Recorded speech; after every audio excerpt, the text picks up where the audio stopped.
Dreamscape presents The Invention of Surgery, a history of modern medicine, from the Renaissance to the implant revolution, by David Schneider, M.D., narrated by Peter Noble and the author.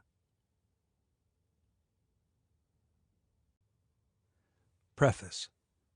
Dr. Schneider, this is Karen Lambert, and I'm calling from Belize. You fixed my shoulder a few years ago, and I'm dealing with an awful emergency. The phone line crackled and gapped, credibly confirming the Central American origin. My husband and I are on an eco-tour vacation, and 2 days ago at a zipline park, his harness broke and he fell 20 feet.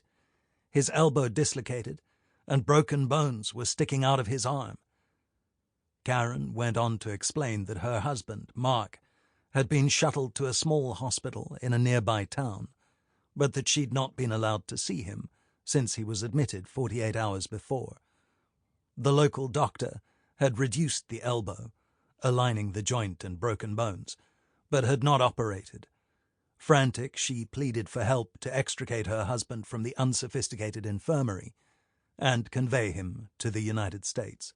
My team and I sprang into action, and working with a local air ambulance company, facilitated transport to Denver the next day on a private jet staffed with nurses.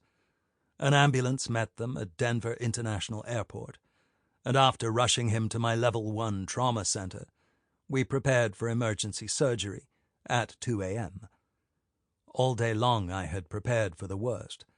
I was worried about a life-threatening infection, and knew for certain that loss of his arm was a distinct possibility.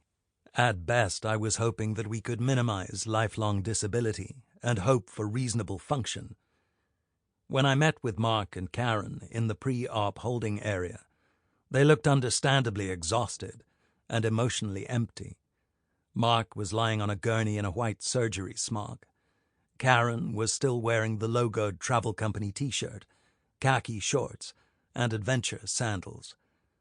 Just as I was about to give them the big talk about doing our best to save his arm, Mark looked up at me with travel-weary eyes and informed me, "I want to be able to play softball this summer, and I don't want scars."